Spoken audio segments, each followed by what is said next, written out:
All right, here we are for part 2 on our video blog about tithing. That's right. We're in front of our Truth, Goodness, and Beauty display in the auditorium. Very cool stuff on here. Yeah, this is here every week. If you want to put art up here, that's what it's here for. So you can come anytime, put a poem or a song. There's usually chalk here. You can make a picture. That's here for us to share our art. But speaking of sharing money, we're doing this talk on tithing. Now, one of the things we do that's a little different at Allen Creek is we don't pass an offering plate or little offering bags. Yeah. We do it differently. Why do we not pass a plate at AC3? Well, it really comes back to, philosophically, one of the driving values at AC3 has been cultural relevance, doctrinal purity.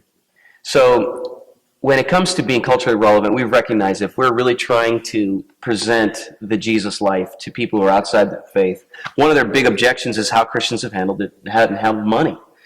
Celebrated failures, Jimmy Baker and Jim Swaggart, and there's some guys on TV now that it's creepy. It's terrible mismanagement. So then it feels like they only want my money. The church is only interested in my money. They're not transparent with where my money goes. So taking it away from the public setting of the plate in your face says this should be a private act of worship between a Christian and God. And then outsiders are not presented with it as, first of all, a pressure thing, and then secondly as a, hey, you could get in good with God if you give.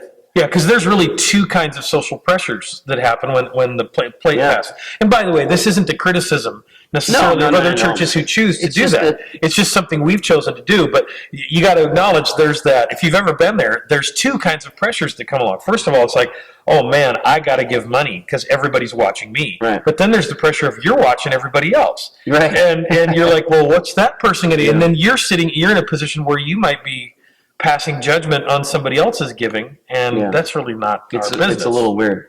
The only time someone ever watched anyone else give was when Jesus watched the widow. Right. And she put money into a box. So they had giving boxes in the temple. They didn't actually pass plates. We have giving boxes here. That's more biblical. We're like super biblical and stuff. Well, you know what else is biblical about that, Dan, is just that there's principle here. Giving should never be under compulsion or as a result of pressure. I mean, this is explicit in the text. Right. 2 Corinthians chapter 9, Paul says, we don't want it. God loves a cheerful giver, he says. Right, and that's actually one of the coolest things, if you look at the original language, is we get our word hilarious, right, from that cheerful word. Yeah. So God loves somebody who can just give like, woohoo, yeah! I mean, it's like Seahawks, Super Bowl, here's some money. Yeah. And that would be... And transparency, same passage. Paul says, we want to avoid any criticism about how we handle your generous gifts. So the idea of accountability is hardwired into our marching orders. So cultural relevance and doctrinal purity come together here a little bit. Where if we're going to be pure to the gospel marching orders, we're going to handle the money issue really well. And we're going to do it transparently, and we're going to do it without compulsion or pressure. But we are going to we are going to handle it, right? Because you got to teach biblical stewardship. Right. That how you handle your money matters in your relationship with Jesus. And you should be a generous giver. Disciples of Jesus, just as a baseline, as we covered last time, just 10% of your money, you should be saying, God, I'll live on 90% of the money you gave me, and I'll support my local expression of the family of God. Which is a dangerous challenge. And so AC3, again, then becomes a safe place to hear a dangerous message. Yeah, so this is a place where you can experience that. You can experiment with it. You can, one time it says in the Bible, you can test God in this and see how it works. So if you have additional questions about tithing or giving or really anything else, you can drop them in the comments section somewhere right down here, I think. Yeah, right here. You can make a comment.